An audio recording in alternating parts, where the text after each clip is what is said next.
Welcome po sa ating channel, Black and Tonic. Ito, isang bagong video na naman. Yung unang video natin, gumawa rin tayo ng isang ganito, Citrix din. Ito, pangalawa na. Ayan, bali 6 sila, Citrix. Same model. Ayan. Citrix 43-inch ISDV digital. Tapos XPN DTV 4337. O yan, 43 inches siya. Ngayon sa tornilyo, dito sa side meron din dyan. Ayan. So tinanggal ko na para mabilis yung video natin, pacing. Ito, saksak natin. Saksak natin para makita nyo yung trouble nito. Ito. Albert, kami Albert. Ayan, sinaksak natin.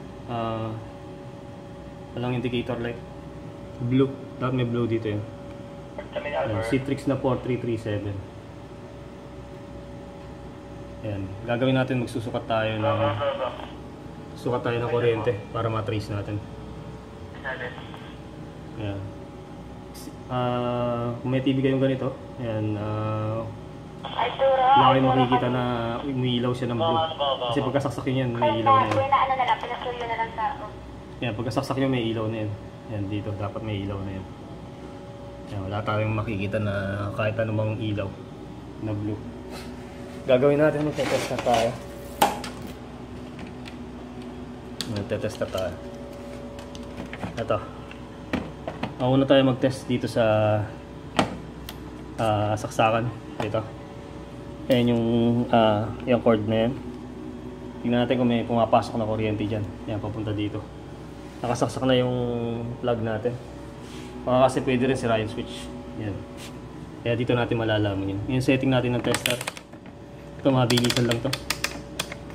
Ayan, AC tayo, 750 volts, pwede rin 250. Ayan, non-polarity, no polarity. So wala tayong polarity dito. Ito, tetest natin. Ayan, walang polarity, tetest tayo. Dito sa gilid, ayan, may pin dyan. Ayan, ayan, test natin. Tester, dapat makikita. Ayan, test tayo ng kuryente. Yun. Okay, AC tayo mga boss para kasi AC to. Ayan, di lang gano'n nagtatap. Ayan, 200. Ayan, 200. Mga 230. 230 volts yung lumilitaw. So okay yung natin, saksakan. Ngayon, dito tayo magtetest sa capacitor para mabilisan. Mabilisan din. Sa capacitor na to, ayan, merong guhit. Yan yung negative natin. Yan yung negative natin. Dito sa kabila, positive yan. So, ayan yung negative. Kaliwa, yung palong capacitor. At yung isa yung positive yan. May nakasulat dyan. Yan, nakikita natin.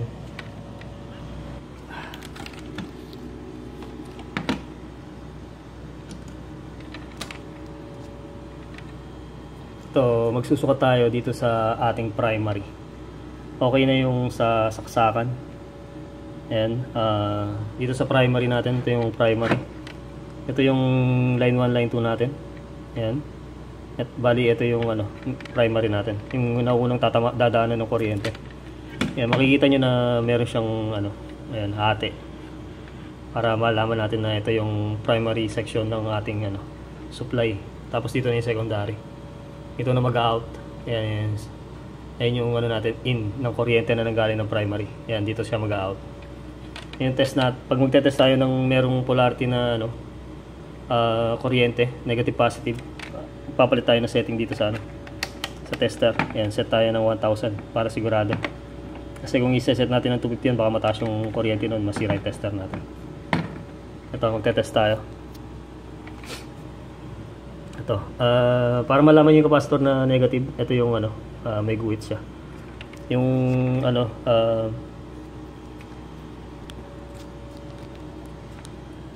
ayan, negative siya yun doon. Ayan, negative.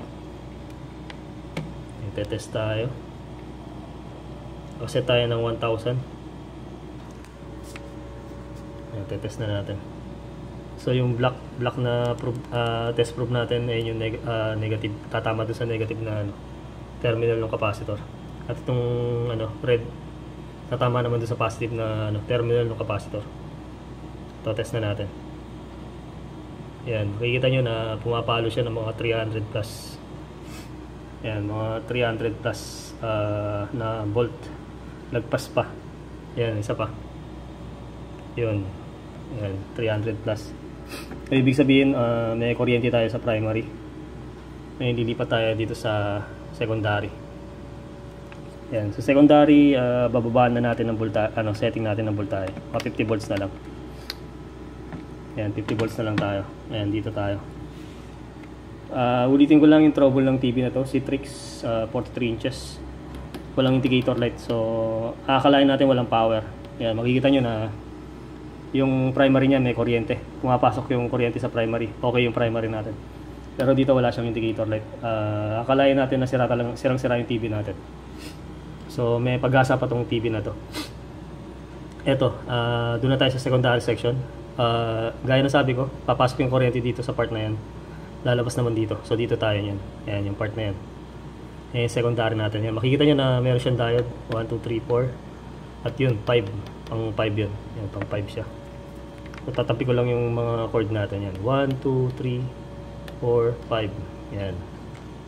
Tetest tayo dito. Ayan, gagawin natin itong negative probe natin. Iga-ground na natin siya. Dito. So, ayan, gaground ko na dito yan. Kaya hanap tayo ng ground natin. Ayan. Ayan, gaground ko na siya. Yun, nilagay ko siya dun para hindi ko nahawakan. Ngayon, ito, magte-test tayo. Sa setting natin, 50 volts DC. Ayan, 50 volts DC. Ayan, yung 4 na diode yung itetest natin. Sug natin ng konti yung tester. Ayan, position ng TV. Ayan, ito yung lower part. Ayan, lower part kasi ito yung indicator light. Para at least alam niyo yung position ng TV na ginagawa natin. Hindi ko siya binaliktad. Ayan yung top portion niya. Ito tayo. Positive. Bali, makikita niyo yung 4 na diode na yan. Ayan. Ito yung positive natin. Ayan. Setting natin 50 volts. So, nag-read siya ng... Ayan, meron tayong ano... Ayan, nag-read siya ng ano, 10 volts lang. Ayan, 10 volts lang yung na-read niya. Dito. Dun sa ginawa natin na isa, 35 volts yung lumilitaw dito. Ayan, 35. So dito, ito. Ito walang voltahe. At ito wala rin. Ayan, nakikita niyo walang voltahe. Tapos dito, yun, mababa pa sa 10 volts.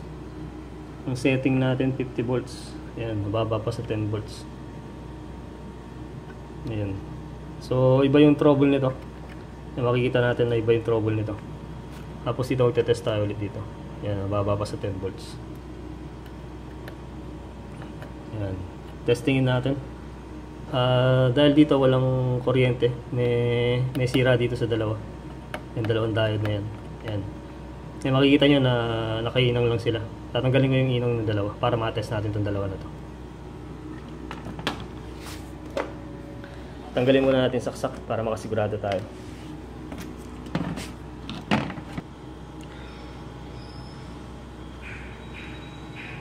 Ito, magte-test tayo ng diode.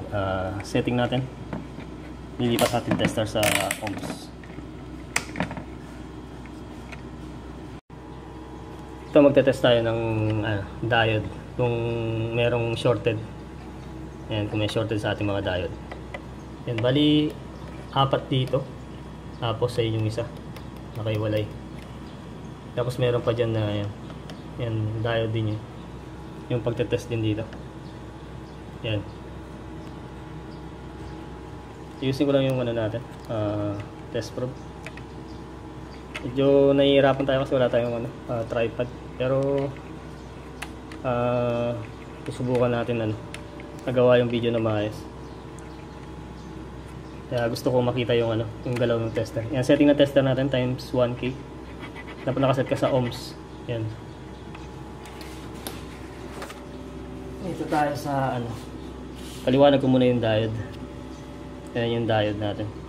Yung merong gray ay yung positive. Yan yung merong silver. Yan. Yan silver o pwedeng gray din pero silver. Yan. Ito yung positive natin. Dito sa kabila yung negative. Ayun yung symbol ng Ito yung positive natin, ano yun yung negative. So ayan. Pag tinest nyo yan, dito dapat yung red na ano, dapat gagalaw siya. Dito yung red at dito yung black na test probe. Ayan, dito mo ilalagay yung isa. Ayan, pag tinest mo yan, dapat ganyan. Ayan, dapat itong tester na needle gagalaw. Pag binaliktad natin yan, ayan, baliktad, dapat hindi gagalaw kasi baliktad siya. Hindi gagalaw yung test probe. Ayan, pag ganun, dun sa una, ayan, pag ganyan gumalaw, okay. Basta dito hindi gumalaw, ibig sabihin okay yung ano natin, diode. Pero pag dito ginanyan mo yan, gumalaw din siya, baliktaran, gumalaw, ibig sabihin sira yung ano, yung diode natin. Yan, sira yung diode natin. Ito, susubukan na natin. Dito, ayan. Ayan, nakabaliktad ako. Makikita nyo na nakabaliktad tayo. Ayan, gumalaw siya. Negative yung nakalagay dun sa positive. Ayan, sabi ko nga kanina yung may gray, ay may silver, yun yung ano, positive. Ayan, pero gumalaw yung tester natin. Ayan. Ibig sabihin, sira tong ano, itong diode na to. Ayan, yung nasa ibabaw yung kaliwa. Ayan, sira yan. Ito yung nasa ilalim. Ayan, meron pa sa ilalim. Ayan, test natin itong isa. Ayan, hindi gumalaw. Ayan, hindi siya gumalaw. Ayan, makita nyo hindi gumalaw. Ayan, babaliktad natin. Ito yung ano niya talaga, positive at negative. Yung diode. Ayan, dapat gagalaw yan. Ayan, gumalaw siya. So, ibig sabihin, okay yan. Ayan, dito, gumalaw. Ngayon, sa baliktad niya. Ayan, gumalaw din siya dyan. So, sira. Sira ito. Ayan, dito hindi gumalaw. Mapapansin hindi gumalaw. Ito, okay ito. Ayan, bali, nakadalawa na tayo ano, check ng diode. Busted na yung isa. Ito, itong ibabaw. Ayan, position nga ng TV natin. Ayan, ito yung lower part ng TV. Para at least hindi na ano, kung baliktad yung pagkakatayo ng TV natin. Ito na naman. Test tayo ulit. Yun, gumalaw sa tamang posisyon ng ating ano, positive at negative. Yan, gumalaw siya. At ito rin. Yan. Susukatin na rin natin itong ano, dito. Tetest na rin natin siya. Yan, gumalaw. So, sa tamang posisyon, ngayon babaliktad natin. Yan, babaliktad natin. Dapat dito hindi gagalaw. Yan. Yan. Yan, gumalaw siya, ano lang, hindi naman ganun kataas, pero hindi ko na siya tinanggal yan. Kung mataas naman yung isa, walang problema. Yan, kung mas mataas yung reading ng isa, ibig sabihin okay yung diode natin. Yan, mas mataas siya. Yan, maabot ng 50, sobra pa ng 50. Ngayon, pag binaliktad mo siya, mababa lang yung reading niya. Ayan, mababa lang siya. Okay itong diode na to. Dito tayo. Itetest natin. Ayan, nag-reading siya, mababa lang. Ayan, nag-reading siya, mababa lang. Kaya ibig sabihin, okay itong tatlong diode natin. Ayan, okay yung diode na yan. Ayan, okay yung tatlong diode natin. Pero pwede rin ano yan, puputulin nyo lang. Puputulin nyo dito. Ay, inangin nyo na lang ulit. Ayan, puputulin nyo dyan. Tapos inangin na lang. Pwede rin tanggalin ito sa ilalim. Ginawa ko, pinutol ko lang. Ngayon, ito susubukan natin. Ayan.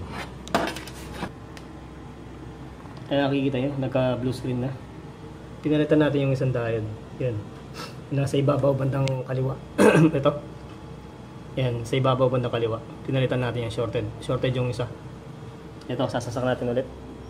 Yan. Yan, sinaksak natin. Ngayon, hintayin natin yung indicator light.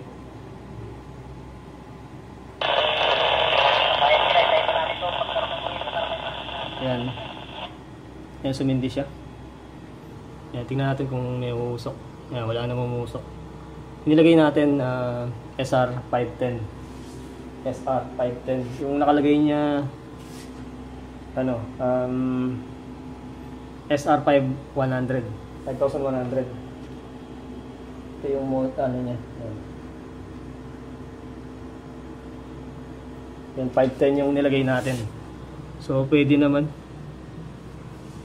So, yung dati niya pala 5,100 na yan. Tapos ito 510. 510 lang yung nilagay natin. Yan, pwede naman siya. Yan, nakasindi. Matagal-tagal na rin. Kung uusok yan, susunog na yan. Dito kailangan natin mag-test ulit ng kuryente. Itong ground natin, setting ng tester natin 50 volts pa rin. Tetest tayo ulit ng DC volts. Yan, i-ground natin dito. Yan, tinusok ko lang doon yung ground. Yan, tingnan natin yung kuryente dito, positive.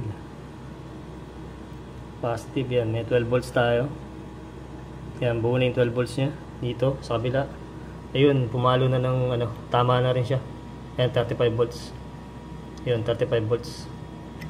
Dito, 35 volts din. Yun, okay na. Normal na yung kuryente nya. Yan, nakuha natin mga boss. Ito, 12 volts. Dalawang diode na kabila, 12 volts. Nakaparallel lang kasi yan. So, suporta lang yung isa dyan. Parallel sila. Yan, 12 volts. Yan, yung supply nya. Yan. So, steady na siya sa 35. Di katulad kanina, 12 volts lang to. Itong tatlong diode na yan. Saka itong isa pa yan. Tetest natin yan. Yan. Yan yung natin. So, ito ipapower na natin. Yan, dapat mamatay yan. Mamatay dapat yan. Yan, namatay. Tingnan natin yung backlight. Dito tayo sa backlight. Ayun, sumindi. Ayun, sumindi siya. Papatayin ko ulit yung power button. Dito. Power button ko. Ayan, tingnan nyo yung ilaw. Natin kung mamamatay. Yun, namatay. Sindi. Pindutin ko ulit.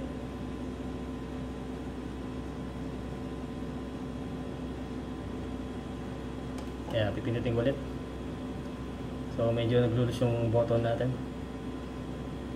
Natin kung sisindi yung backlight. Yun, sumindi. So, okay yung backlight natin. So, may backlight tayo.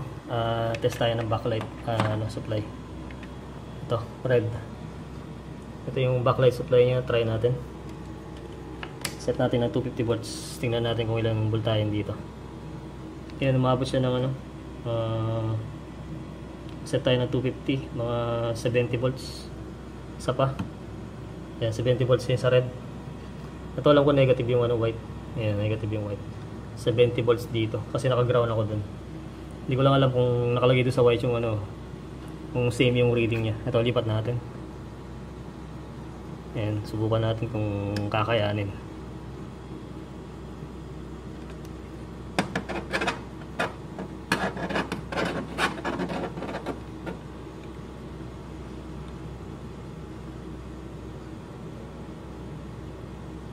Yun, reading niya pares lang. 70 volts. So, yun yung backlight. So, pag pinatayin natin, tingnan natin. Kung may supply pa rin na 70 volts. Tayin natin yung backlight niya. Power button natin siya. Yan, pag nakapatay. So, naka-blue light yan. Ayan. Indicator light na blue. Tingnan natin yung backlight supply. Kung same pa rin. Yun, makikita nyo wala. Wala siya. Ayan, parang power button trigger nyo muna para magana. Sumindi yung backlight. Ayan. Wala.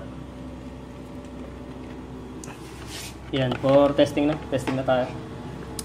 Babalikan muna natin. Doon sa isang video ko, Citrix din, 43 inches. Same na same yung model, size. Yan, yung tatak. Bali, ito, papaliwanag ko lang. Nasira yung isa sa diode din dito. Ito yung ilalim. Pero nag-reading ako doon sa isang video na yun. Makikita nyo, sa panoorin na lang. Dito, nag-reading ako dito, 35 volts. Tapos 35 volts. Tapos 35 volts. So dito sa pangalawang video, nag-reading ako dito na meron shorted dito sa dalawa. 12 volts lang yung walang 12 volts bumaba. So nag-drop. Yan, walang 12 volts. Pero dito rin yung sira niya sa dalawa rin. So magkaiba sila. Yung isa normal yung voltahe niya dito, 35 volts. 35 volts saka 35 volts. Ito mga boss, testing na. Channel name po pala natin, Black and Toy. Subscribe po at like kung magustuhan ng video na to. Sa YouTube, wala akong nakitang nag-upload ng Citrix na 43 inches. 4337. Yan yung model niya. Ito, testingin na natin. Bali yung video na ginawa natin na ganito, pangalawa na to. Same trouble sila, walang blue light indicator. So, ang iisipin natin walang power. Yan, walang power. Kasi hindi nga sumisindi yung indicator light o yung blue light dito. Pero ito na yung final. Yan, sinaksak natin. Tapos, dapat sisindi na yung ano dyan, blue light yan. Yung sinasabi kong indicator light nya. Ayan nakasindi. Ngayon, pindutin natin yung power dito sa ibabaw. Power button. Yan. Tinayo ko lang siya. Kasi yung antena di aabot. Testingin natin. Dapat makamatay yung ano, indicator light. Yan, sumindi na.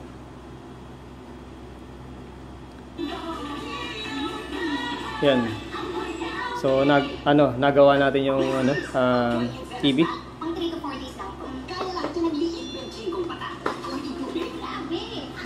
Galing mo natin saksak. Yan, sana magustuhan yung video natin. Sana may napulot kayo. Subscribe na rin po at like. Yan, huwag yung tatapon agad-agad yung mga TV nyo pag wala lang power dyan. Blue light indicator. Ganun lang kasimple yung sira nya. Diode. Kung meron kayong mga sirang TV, dito ko lang kinuha yung diode nya kasing size nya. Yan, kasing laki. Yan, tinanggal ko yung isa. Yan, sira na rin kasi itong TV na ito, maliit lang to. Yan, 21 inches o 19 inches yan. Kinuha ko lang isang diode dito, SR510, yung nakalagay dito sa Citrix, SR5100. Yan, magkaiba yung value pero pwede siya. Yung isa pa, SB, pwede rin yung SB, parang 524 yata. Naglagay na rin ako ng ganun, pwede rin siya. SB524. Parehas lang. Basta magka-size yung diode natin. Yan, nakita nyo na umandar siya. At huwag nyo agad-agad ngang itapon yung TV. Sayang naman. Na kasimple-simple lang nung trouble niya. Ito lang. Yan, abangan nyo yung next video natin. Citrix din. May sound pero black screen. Yan, black screen naman. Yan, to-trouble natin sa susunod na video natin. Maraming salamat po. Subscribe po.